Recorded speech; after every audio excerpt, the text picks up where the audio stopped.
দীর্ঘ ১ বছর উত্তরা এক্সপ্রেস ট্রেনটি বন্ধ থাকায় চরম ভোগান্তিতে পড়েছে নিম্ন আয়ের মানুষরা। তাই ট্রেনটি পুনরায় চালুর দাবি করে বীরকুৎসা স্টেশন এলাকায় সর্বস্তরের জনসাধারণের ব্যানারে আজ বিকেল ৪টায় রাজশাহী ও নাটোর জেলার সীমান্ত ঘেঁষা নলডাঙ্গার বীরকুৎসা রেলওয়ে স্টেশন প্ল্যাটফর্মে এক বিক্ষোভ মিছিল মানববন্ধন করা হয়েছে। মানববন্ধনে রাজশাহীর বাগমারা, শান্তিপুর, গোপীনাথপুর, বনগ্রাম, কাতিলা, নাখোপাগা ও নাটোরের নলডাঙ্গার দুর্লভপুর, সাধনপুর, গৌরীপুর, মহিষডাঙ্গা সহ বিভিন্ন এলাকার শত শত জনসাধারণ অংশগ্রহণ করেন। মানববন্ধনে বক্তারা বলেন, পার্বতীপুর রাজশাহী পার্বতীপুর রুটে চলাচল করা উত্তরা এক্সপ্রেস ট্রেনটি চলাচল গত ২০২৩ সালের ২২ ডিসেম্বর থেকে সাময়িকভাবে বন্ধ করে দেওয়া হয়। ট্রেনটি বন্ধের কারণে চরম ভোগান্তিতে পড়েছেন নিম্ন আয়ের মানুষ। ট্রেনটি আবার চালুর দাবি জানিয়েছেন নিম্ন আয়ের মানুষেরা।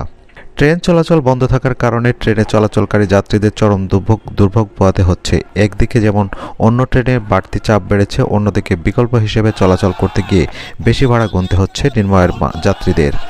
তারা আরও বলেন, আমাদের বীরকুৎসা থেকে নাটোর যাওয়া আসা ভাড়া লাগে ৩০ টাকা, কিন্তু উত্তরা ট্রেনটি বন্ধের কারণে সিএনজিতে খরচ পড়ে ১২০ টাকা। এতে অনেক খরচ হয়। আমাদের মতো নিম্ন আয়ের মানুষের যাতায়াতের স্বার্থে রেলওয়ে কর্তৃপক্ষের উচিত ট্রেনটি আবারও চালু করা। গত ১ বছর থেকে উত্তরা এক্সপ্রেস বন্ধ হয়ে আছে। এ কারণে আমাদের অসহায় মানুষেরা বিভিন্ন কষ্টে আছে। ছাত্রীরা তারা স্কুল কলেজে যেতে পারে না।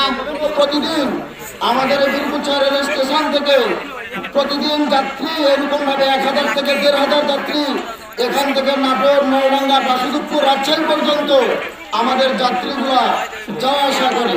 এই উত্তরা ট্রেনটি একটি আমাদের এলাকার জনপ্রিয় ট্রেন।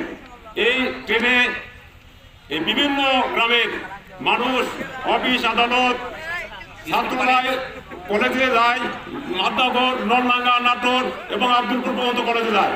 ইতিপূর্বে আমার আগের বক্তব্য দেখেছেন, আসলে টাকা ১৫ টাকা দিয়ে ১৫-৩০ টাকা হলেই কিন্তু আপনার কলেজে যাওয়া হয়ে যায় ছাত্রদের, কিন্তু সে জায়গাতে লাগে প্রায় ২ থেকে ২৫০ টাকা।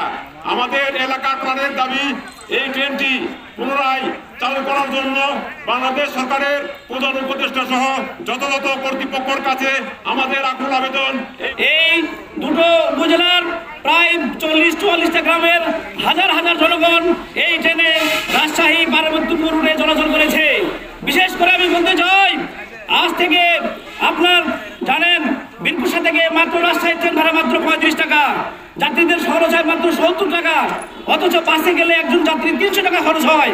আমাদের এলাকা থেকে যে সমস্ত মুড়ি ভাজা, বারো ভাজা, পাপড় ভাজা বিক্রি করে তারা মাত্র ১৫ টাকা ভাড়া দিয়ে নাটোর, আব্দুলপুর যায়।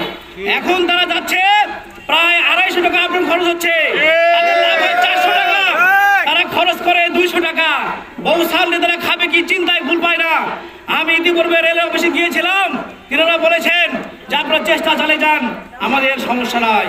আমি যাচ্ছি আজকে মানববন্ধনের মাধ্যমে অতি সত্বর যেন আমাদের মাঝে গরিব সাধারণ জনগণের ট্রেন চালু করা হয়। বিশেষ করে আমি আরো কথা বলতে চাই, পেঁয়াজের মৌসুমে, রসুনের মৌসুমে রাঙ্গামাটি, তিলকপুর, আক্কেলপুর, জাফরপুর থেকে হাজার হাজার শ্রমিক এই উত্তরা ট্রেনে আসে। এসে তারা নাটোর, নলডাঙ্গা উপজেলার মাদ্দাগর, বাসুদেবপুর এলাকার পেঁয়াজ রসুন তুলে দিয়ে যায়। আজ তারা টাকার অভাবে আসতে পারছে না, অনেক শ্রম ব্যয় হচ্ছে, আমাদের অনেক টাকা ব্যয় হচ্ছে। তাই আমি বর্তমান অন্তর সরকারের সব প্রধান উপদেষ্টা মহোদয় সহ রেলের মহাপরিচালক বরাবর আমি আবেদন করছি, আমরা কোনো ভয়ভীতি দেখাচ্ছি না। আপনাদের কাছে আমাদের অনুরোধ, জোরহাত করে বলছি, গরিব সাধারণ মানুষের ট্রেন আমাদের মাঝে ফিরিয়ে দিয়ে আমাদের দেশের ন্যায্য অধিকার ফিরিয়ে দিতে আপনাদের মর্জি হয়। ধন্যবাদ। এই বর্তমান অর্থবর্তমান সরকারের কাছে আমার দাবি যে উত্তরা ট্রেন অতি শীঘ্রই যেন চালু করা হোক, এটা গ্রহণের দাবি জনগণের পক্ষ থেকে।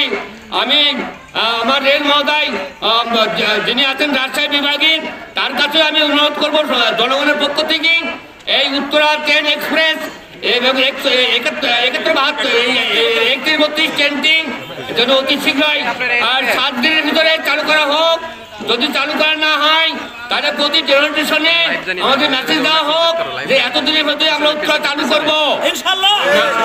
আপনারা এরকম আশ্বাস আমাদেরকে দিবেন, তাহলে আমরা খুশি থাকবো।